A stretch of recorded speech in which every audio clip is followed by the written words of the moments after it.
Hello everyone, welcome back to my YouTube channel study in Bengali. তো তোমাদের রেলের group ডির সায়েন্সের জন্য যে লাস্ট মিনিট সাজেশনের ক্লাসটা চলছিল, আজকে তার ক্লাস নাম্বার 11। তো পরীক্ষা দিতে যাওয়ার আগে সবাই একবার করে দেখে যাও, আশা করি এখান থেকে উপকার পাবে। দেখো আজকের প্রথম প্রশ্ন কি বলেছে, যে একটি 4 কেজি ভরের বস্তু 5 মিটার পার সেকেন্ড বেগে চললে তার ভরবেগ বা মোমেন্টাম কত হবে। দেখো ভরবেগ শব্দটার মানে কি, ভরবেগ মানে কিন্তু হচ্ছে ভর গুণ বেগ, ঠিক আছে। অর্থাৎ যে বস্তুটার ভর আর বেগকে যদি আমরা গুণ করি তাহলে কিন্তু আমরা মোমেন্টাম পেয়ে যাই। এর একটা সূত্র আছে, মোমেন্টামকে পি ধরা হয় আর এম ইকুয়ালস টু ভি, ঠিক আছে। P equals to M V, এটাই কিন্তু ভরবেগের সূত্র হয়। জাস্ট এখানে ডেটাটাকে পুট করতে হবে। তো এখানে 4 কেজি বলেছিল ভর, আর এক্ষেত্রে 5 মিটার পার সেকেন্ড কী বলেছিল তার গতিবেগ। তো আলটিমেটলি অ্যান্সার কত হচ্ছে, আলটিমেটলি অ্যান্সার কিন্তু হচ্ছে 20 মিটার পার সেকেন্ড। তো কোথায় দেখতে পাচ্ছ, সরি 20 মিটার নয়, ভরবেগ কিন্তু তোমার কেজি এমএস, ঠিক আছে। বা এটাকে আমরা এক্ষেত্রে দেখো, এক্ষেত্রে যদি আমরা এখানে দেখি, এইখানে আছে অপশানটা যে কেজি এমএস, ঠিক আছে। তো এটা কিন্তু সঠিক অ্যান্সার হয়ে যাবে। পরবর্তী প্রশ্ন দেখব। পরবর্তী প্রশ্ন কি বলেছে, যে 10 নিউটন বল প্রয়োগের ফলে একটি বস্তুর কি হলো, একটি বস্তুর 2 মিটার পার সেকেন্ড ত্বরণ, একটি বস্তুর মধ্যে 2 মিটার পার সেকেন্ড ত্বরণ সৃষ্টি হলো, বস্তুটির ভর কত। দেখো এক্ষেত্রে একটা জিনিস তোমাদেরকে মনে রাখতে হবে, যে আমরা কি জানি, আমরা কিন্তু জানি যে ফোর্স ইকুয়ালস টু কী হয়, ফোর্স ইকুয়ালস টু কিন্তু মাস ইন্টু অ্যাক্সেলারেশন হয়, বা বল সমান সমান কিন্তু ভর ইন্টু ত্বরণ হয়। এবার দেখো এক্ষেত্রে কি বলেছে, এক্ষেত্রে কিন্তু আমাদের যেটা ভর সেটা 10 নিউটন বলে দিয়েছে, ঠিক আছে। আর এক্ষেত্রে ত্বরণটা কত বলেছে, এম কিন্তু আমরা জানি না, আর ত্বরণটা কিন্তু বলেছে 2 মিটার পার সেকেন্ড। এটা দিয়ে এটাকে কাটো, তো আলটিমেটলি কত হচ্ছে, আলটিমেটলি কিন্তু যেটা আমাদের ত্বরণ, আলটিমেটলি যেটা কিন্তু আমাদের ভর বেরোচ্ছে, সেটা কিসে বেরোচ্ছে, ভর কিন্তু কেজিতে বেরোয়। তো 5 কেজি কিন্তু সঠিক অ্যান্সার হয়ে যাবে। পরবর্তী প্রশ্ন দেখব আজকে 3 নম্বর প্রশ্ন, যে একটি বস্তুর ওপরে যদি 5 সেকেন্ড ধরে 10 ওয়াট ক্ষমতা প্রয়োগ করা হয় তাহলে কৃতকার্য কত, ঠিক আছে। তো দেখো এক্ষেত্রে কৃতকার্য মানে ওয়ার্ক ডান ইকুয়ালস টু কী হয়, ওয়ার্ক ডান ইকুয়ালস টু কিন্তু পাওয়ার ইন্টু টাইম হয়ে যায়। তো এক্ষেত্রে দেখো পাওয়ার কত, এক্ষেত্রে কিন্তু আমাদের যেটা পাওয়ার আছে সেটা কিন্তু আছে 10 ওয়াট, আর কত সেকেন্ড ধরে চলেছে, এটা কিন্তু 5 সেকেন্ড ধরে চলেছে। তো আলটিমেটলি অ্যান্সার কিন্তু হবে কত, আলটিমেটলি অ্যান্সার কিন্তু হবে 50 জুল। কোথায় আছে, এটা কিন্তু অপশান নাম্বার 3তে আছে। পরবর্তী প্রশ্ন দেখব। পরবর্তী প্রশ্ন কি বলেছে, আজকে 4 নাম্বার কোশ্চেন, যে শব্দের গতিতে ভ্রমণকারী একটি জেট বিমানকে কি বলা হয়। মানে যেটা কিন্তু কি করছে, যেটা কিন্তু শব্দের গতিতেই যাচ্ছে, তো সেটাকে কি বলা হয়। তো দেখো এক্ষেত্রে একটা জিনিস মনে রাখবে, শব্দের গতিতে গেলে সেটাকে কি বলবো, সেটাকে কিন্তু সুপারসনিক বলে রাখবো, ঠিক আছে। পরবর্তী প্রশ্ন দেখব। পরবর্তী প্রশ্ন কি বলেছে, যে নিম্নলিখিত কোন রশ্মিটির ভেদন ক্ষমতা সবথেকে বেশি। তো দেখো সবথেকে বেশি কিন্তু এর মধ্যে ভেদন ক্ষমতা সেটা কিন্তু গামা রশ্মির। মনে রাখবে যে রশ্মির যেটা তরঙ্গ দৈর্ঘ্য কম হয় তার কিন্তু ভেদন ক্ষমতা বেশি হয়। তো এক্ষেত্রে কিন্তু সবথেকে কম যেটা তরঙ্গ দৈর্ঘ্য তার সেটা কোনটার হবে, সেটা কিন্তু এই গামা রশ্মিরই হয়ে যাবে, ঠিক আছে। তরঙ্গ দৈর্ঘ্য সবথেকে কম বলে এর কিন্তু যেটা পেনেট্রেটিং পাওয়ার বা ভেদন ক্ষমতা সেটা সবথেকে বেশি। পরবর্তী প্রশ্ন দেখবো আজকে 6 নাম্বার কোশ্চেন কি বলেছে। দেখো 6 নাম্বার কোশ্চেন একটা অঙ্ক আছে, যে 50 ওমেগা, দেখো এক্ষেত্রে ওমেগা মানে কি, এক্ষেত্রে ওমেগা মানে কিন্তু ওহম। 50 ওহম রোধের মধ্যে দিয়ে যদি 2 অ্যাম্পিয়ার তড়িৎ প্রবাহ 10 সেকেন্ড ধরে হয় তাহলে কত তাপ উৎপন্ন হবে। তো আমরা ফর্মুলা কি জানি, যে হিটিং এফেক্টের জন্য কি হয়, আই স্কোয়ার আর টি হয়ে যায়, ঠিক আছে। আচ্ছা এখানে আই কত, এখানে আই কিন্তু হচ্ছে 2 অ্যাম্পিয়ার, তো এটাকে কিন্তু কি করতে হবে, গুণ করতে হবে। আর কত, দেখো আর মানে রোধ, সেটা কিন্তু 50 বলে দিয়েছে, আর টাইম কিন্তু সেকেন্ডেই ক্যালকুলেশন করতে হবে 10। তো এক্ষেত্রে কত হচ্ছে, 4 গুণ 50 গুণ 10। তো আলটিমেটলি আমরা কত পাচ্ছি, তো 4 5-এ কিন্তু হচ্ছে 20, ঠিক আছে। আর এক্ষেত্রে দেখো 200, তো আমাদের কিন্তু 2000, ঠিক আছে। তো 2000 জুল কিন্তু সঠিক অ্যান্সার হবে। কোথায় আছে, অপশান নাম্বার বি, এটা কিন্তু সঠিক অ্যান্সার হয়ে যাবে। পরবর্তী প্রশ্ন দেখবো আজকে 7 নাম্বার কোশ্চেন কি বলেছে, দূরবীক্ষণের ক্ষমতা বা ম্যাগনিফিকেশন কিভাবে বৃদ্ধি করা যেতে পারে। তো সঠিক অ্যান্সার কী হবে, এটার অভিনেত্র লেন্সের ফোকাস দূরত্ব কমিয়ে, যদি লেন্সের ফোকাস দূরত্ব কমিয়ে দেওয়া হয় সেক্ষেত্রে কিন্তু ম্যাগনিফিকেশন বেশি হবে।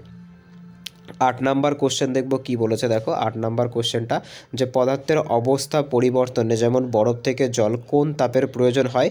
তো এটা সঠিক অ্যান্সার কিন্তু হয়ে যাবে সুপ্ত তাপ, বা যেটাকে কিন্তু আমরা কি বলে থাকি, লেটেন্ট হিট, বা অনেকে কিন্তু এটাকে লিন তাপও বলা হয়, ঠিক আছে।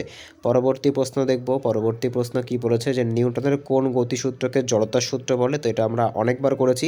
তো সঠিক অ্যান্সার কিন্তু হবে, যে প্রথম সূত্রটা থাকে সেটাকেই কি বলা হয়, সেটাকেই কিন্তু বলা হয় ল অফ ইনার্শিয়া বা জাড্ডের সূত্র, বা এটার কিন্তু আরেকটার নাম আছে জড়তার সূত্র। পরবর্তী প্রশ্ন দেখব আজকে 10 নম্বর কোশ্চেন কি বলেছে যে চৌম্বক আবেশ বা ম্যাগনেটিক ফিল্ডের এসআই একক কোনটা? তো সঠিক অ্যান্সার কিন্তু হয়ে যাবে টেসলা, ঠিক আছে।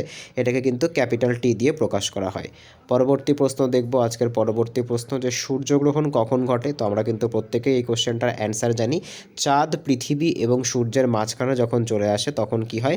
তখনই কিন্তু সূর্যগ্রহণটা ঘটে থাকে বা সোলার ইক্লিপসটা ঘটে থাকে। পরবর্তী প্রশ্ন দেখব, পরবর্তী প্রশ্নে কি বলেছে যে একটি পিএন জাংশন ডায়োডকে, ঠিক আছে, ডায়োডকে যদি ফরওয়ার্ড বায়াসিং, ঠিক আছে, ফরওয়ার্ড বায়াসিং করলে রোধের কি পরিবর্তন হবে? ঠিক আছে, কি বলেছে দেখো, কোশ্চেনটা কিন্তু ভালো করে বোঝার জিনিস আছে। দেখো এক্ষেত্রে দেখো কি বলেছে, একটা পিএন জাংশন যে ডায়োড, এরকম কোশ্চেন কিন্তু পরীক্ষায় দেয়। একটা পিএন জাংশন ডায়োডকে যদি ফরওয়ার্ড বায়াসিং করা হয় তো সেক্ষেত্রে রোধের কি পরিবর্তন হবে? রোধ কিন্তু কমে যাবে, ঠিক আছে। এইটা কিন্তু খুব ইম্পর্ট্যান্ট একটা টপিক। এখান থেকে কিন্তু আগের বছরে মানে বিশেষ করে আমরা বলতে পারি 2022-এ কিন্তু প্রচুর কোশ্চেন এসেছিলো এই ডায়োড থেকে, ঠিক আছে। পরবর্তী প্রশ্ন দেখব কি বলেছে দেখো, যে শব্দ তরঙ্গের কম্পাঙ্ক কোন এককে পরিমাপ করা হয়? তো আমরা প্রত্যেকেই জানি এটা কিন্তু হার্টজ এককে প্রকাশ করা হয়ে থাকে। পরবর্তী প্রশ্ন দেখব আজকে 14তম কোশ্চেন কি বলেছে দেখো, যে একটি বস্তুর ওজন সবথেকে বেশি কোথায় হয়? তো মনে রাখতে হবে একটি বস্তুর ওজন কিন্তু সবথেকে বেশি মেরু অঞ্চলে হয়। আচ্ছা, ওজন আর ভর কিন্তু দুটো আলাদা। আমরা জানি ভরকে কি বলা হয়? ভরকে কিন্তু মাস বলা হয়। আর মনে রাখবে ওজন সমান সমান কী হয়? ওজন সমান সমান কিন্তু মাস ইন্টু অ্যাক্সেলারেশন হয়ে যায়, ঠিক আছে। যেটা কত? যেটা কিন্তু 9.81। পরবর্তী প্রশ্ন দেখব কি বলেছে দেখো, যে নিম্নলিখিত কোনটির মধ্যে একটি বস্তু জলে ভাসে?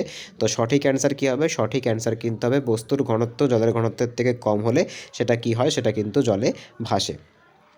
পরবর্তী প্রশ্ন দেখব আজকে 16তম কোশ্চেন কি বলেছে, যে নিম্নলিখিত কোন ধাতু সবথেকে বেশি সক্রিয়? তো এর মধ্যে সবথেকে বেশি সক্রিয় কিন্তু সোডিয়াম, কারণ এটা কিন্তু জলের সংস্পর্শে বা বাতাসের সংস্পর্শে আসলে কি হয়? এটা কিন্তু আগুন ধরে যায়। সেই কারণের জন্য কিন্তু এটাকে কি করা হয়? সেই কারণের জন্য এটাকে কিন্তু কেরোসিনের মধ্যে ডুবিয়ে রাখা হয়, ঠিক আছে।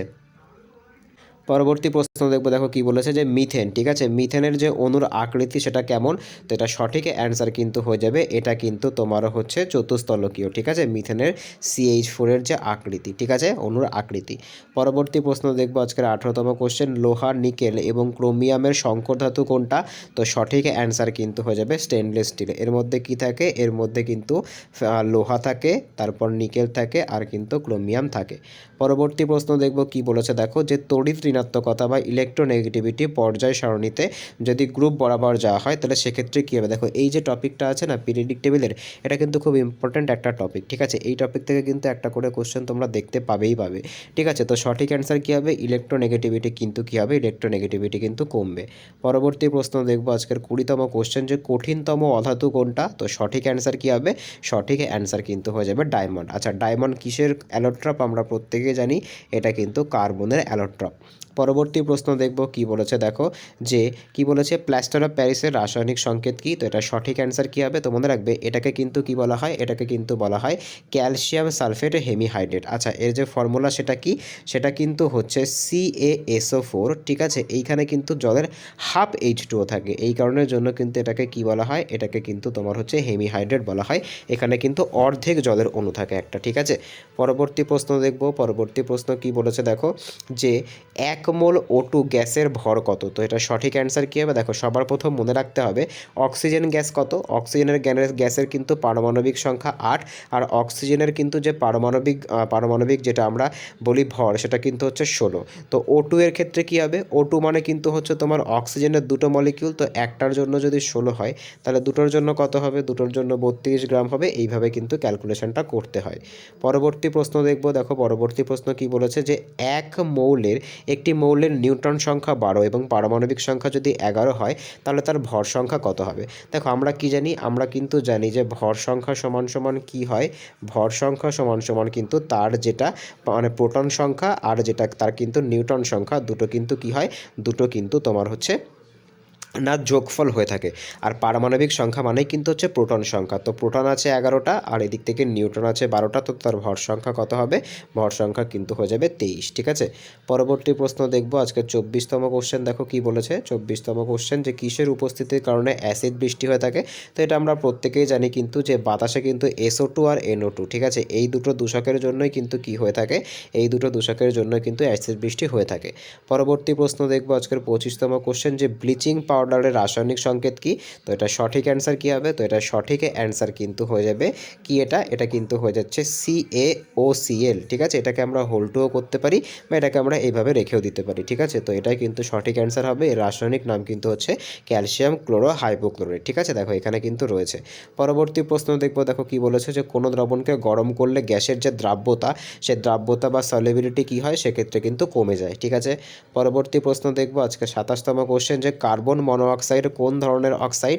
তো সঠিক অ্যান্সার কিন্তু হয়ে যাবে এটা কিন্তু একটা নিউট্রাল অক্সাইড বা নিরপেক্ষ অক্সাইড। নেক্সট কোশ্চেন দেখবো আজকের 28তম কোশ্চেন, যে জল কাচ বা ওয়াটার গ্লাসের রাসায়নিক সংকেত কী হবে? তো এটা সঠিক অ্যান্সার কী হবে? এটা সঠিক অ্যান্সার কিন্তু হয়ে যাবে সোডিয়াম সিলিকেট, ঠিক আছে। সোডিয়াম সিলিকেট কিন্তু হচ্ছে যেটা ওয়াটার গ্লাসের রাসায়নিক সংকেত। পরবর্তী প্রশ্ন দেখব। পরবর্তী প্রশ্ন কি বলেছে, যে আয়নীয় যৌগ বা আয়নিক কম্পাউন্ডগুলি কিসের মাধ্যমে গঠিত হয়? তো এটা তো তোমাদেরকে আগেও বলেছি, এগুলো কিন্তু ইলেকট্রনের যে স্থানান্তর, ঠিক আছে, বা ট্রান্সফার অফ ইলেকট্রন, এর জন্যই কিন্তু কি হয়, এর জন্যই কিন্তু এই যে তোমার হচ্ছে আয়নিক বন্ড যেটা, সেটা কিন্তু গঠিত হয়। আচ্ছা, আয়নিক বন্ড গঠন হতে গেলে কী প্রয়োজন? আগেও বলেছি, এখানে কিন্তু একটা নন মেটাল প্রয়োজন আর একটা কিন্তু মেটাল প্রয়োজন। ধাতু আর অধাতু মিলে কিন্তু আয়নিক বন্ড তৈরি করে। পরবর্তী প্রশ্ন দেখব আজকে 30তম কোশ্চেন কি বলেছে, যে অ্যালকোহল বা ইথানলকে জ্বালানি হিসাবে ব্যবহার করা হয়, সেটি কি? ঠিক আছে, ইথানলকে জ্বালানি হিসাবে ব্যবহার করা হয়, তো সেটি কি? সেটা কিন্তু হচ্ছে তোমার দেখো এক্ষেত্রে কিন্তু হয়ে যাচ্ছে এই যে CO2 এবং জল। পরবর্তী প্রশ্ন দেখব, দেখো কি বলেছে, যে কোন অঙ্গাণুটি কোষের মধ্যে বস্তু পরিবহনের জন্য দায়ী? তো এটা সঠিক অ্যান্সার কী হবে? এটা সঠিক অ্যান্সার কিন্তু হয়ে যাবে এন্ডোপ্লাজমিক রেটিকুলাম, ঠিক আছে, যেটাকে কিন্তু কি বলা হয়, যেটাকে কিন্তু ERO বলা হয় সংক্ষেপে। পরবর্তী প্রশ্ন দেখব, দেখো কি বলেছে, প্রাণীদেহের দীর্ঘতম কোষ কোনটা? তো লংগেস্ট সেল কোনটা? আমরা প্রত্যেকেই জানি স্নায়ুকোষ কিন্তু হচ্ছে লংগেস্ট সেল, এটাকে আমরা কি বলে থাকি? এটাকে কিন্তু আমরা নিউরন বলে থাকি, ঠিক আছে। পরবর্তী প্রশ্ন দেখব কি বলেছে, দেখো যে কোন হরমোন রক্তে গ্লুকোজের মাত্রা কমায়? তো খুব সোজা একটা কোশ্চেন, ইনসুলিন। কোথা থেকে এটা নির্গত হয়? এটা কিন্তু যে আমাদের প্যানক্রিয়াস থাকে, সেখানে কিন্তু যে আইলেটস থাকে, আইলেটস অফ ল্যাঙ্গারহেডস থাকে, সেখান থেকে কিন্তু এটা নির্গত হয়। পরবর্তী প্রশ্ন দেখব আজকে 34তম কোশ্চেন, যে ফাইকোমাইসেটিস, ঠিক আছে, হলে কিসের শ্রেণী? এটা কোন ধরনের একটা শ্রেণী, ঠিক আছে। কোন ধরনের যে গোষ্ঠীগুলো দেখতে পাচ্ছ, ব্যাকটেরিয়া, ভাইরাস নাকি ছত্রাক নাকি হচ্ছে শৈবাল? তো এটা কিন্তু একটা ছত্রাকের শ্রেণী, ঠিক আছে। পরবর্তী প্রশ্ন দেখব কি বলেছে, দেখো যে মানবদেহের কোন অংশ থেকে এটা কিন্তু তোমার হবে বাইল জুস, ঠিক আছে। এটা কি হবে? এটা কিন্তু হবে বাইল জুস, বা এটাকে কিন্তু পিত্তরসও বলা হয়। তো এটা কোথা থেকে নিঃসৃত হয়? তো সঠিক অ্যান্সার কিন্তু হয়ে যাবে যকৃৎ থেকে নিঃসৃত হয়ে থাকে। পরবর্তী প্রশ্ন দেখব কি বলেছে, দেখো যে এইডস, ঠিক আছে, এইডস কিসের জন্য হয়ে থাকে? তো এইডস কিন্তু যে HIV ভাইরাস, সেই HIV ভাইরাসের জন্য হয়ে থাকে। পরবর্তী প্রশ্ন দেখব। পরবর্তী প্রশ্ন কি বলেছে, যে কোন ভিটামিনটি রক্ত জমাট বাঁধতে বা ব্লাড ক্লটিংয়ে সাহায্য করে? তো আমরা প্রত্যেকেই জানি যে ভিটামিন K আছে, সেটা কিন্তু ব্লাড ক্লটিংয়ে সাহায্য করে। পরবর্তী প্রশ্ন দেখব আজকের 38তম কোশ্চেন, যে উদ্ভিদের আলোক নির্ভর বিক্রিয়া বা লাইট ডিপেন্ডেন্ট রিয়াকশান, এটা কোথায় হয়ে থাকে? তো এটা মনে রাখবে, এটা কিন্তু ক্লোরোপ্লাস্টের গ্রানাতে হয়ে থাকে। পরবর্তী প্রশ্ন দেখব আজকের 39তম কোশ্চেন কি বলেছে, যে টিস্যু কালচার, ঠিক আছে, টিস্যু কালচারের মাধ্যমে কোন ধরনের জনন সম্পন্ন হয়? তো এটা কিন্তু হয়ে যাবে অঙ্গজ জনন, বা যেটাকে কিন্তু ভেজিটেটিভ প্রোপোগেশন বলা হয়।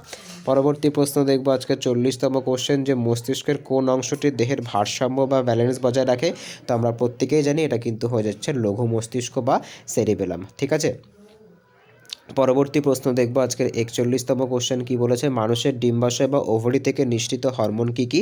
তো সঠিক অ্যান্সার কিন্তু হয়ে যাবে ইস্ট্রোজেন আর প্রোজেস্টেরন। এগুলোকে কিন্তু কি বলা হয়? এগুলোকে কিন্তু ফিমেল হরমোন বলা হয়, ঠিক আছে, মনে রাখতে হবে, এগুলোকে কিন্তু ফিমেল হরমোন বলা হয়। পরবর্তী প্রশ্ন দেখব আজকের 42তম কোশ্চেন, যে কোষের কোন অঙ্গাণুতে প্রোটিন সংশ্লেষণের কারখানা বলা হয়? তো সঠিক অ্যান্সার কিন্তু এটা কি হবে? রাইবোজোম। এখানেই কিন্তু কি হয়, এখানে কিন্তু যে প্রোটিনটা থাকে, সেই প্রোটিনের কিন্তু না সিনথেসিস হয়ে থাকে, ঠিক আছে, প্রোটিনের কি হয়? প্রোটিনের কিন্তু সিনথেসিস হয়। পরবর্তী প্রশ্ন দেখব আজকে 43তম কোশ্চেন, যে বংশগতির জনক বা ফাদার অফ জেনেটিক্স কাকে বলা হয়? তো সঠিক অ্যান্সার কিন্তু হয়ে যাবে গ্রেগর জোহান মেন্ডেল। পরবর্তী প্রশ্ন দেখব আজকে 44তম কোশ্চেন, যে একটি উদ্ভিদ কোষের সবথেকে বাইরের স্তরের নাম কি? তো সঠিক অ্যান্সার কিন্তু হয়ে যাবে কোষ প্রাচীর বা সেল ওয়াল। এটা কোন ধরনের তোমার হচ্ছে কোন ধরনের জিনিস দিয়ে তৈরি হয়? এটা কিন্তু সেলুলোজ দিয়ে তৈরি হয়ে থাকে, ঠিক আছে। পরবর্তী প্রশ্ন দেখব। পরবর্তী প্রশ্ন কি বলেছে দেখো, পদার্থবিদ্যা থেকে অঙ্ক দিয়েছে আবার, যে কোনো বস্তুর গতিশক্তি যদি 100 জুল হয়ে থাকে এবং তার ভর যদি এত হয়ে থাকে তাহলে বস্তুটির বেগ কত। আচ্ছা, এর জন্য আমাদের ফর্মুলা লাগাতে হবে। গতিশক্তির ফর্মুলা আমরা জানি 1/2 × mv²। এখানে হাফটা হাফের মতো রেখে দিলাম।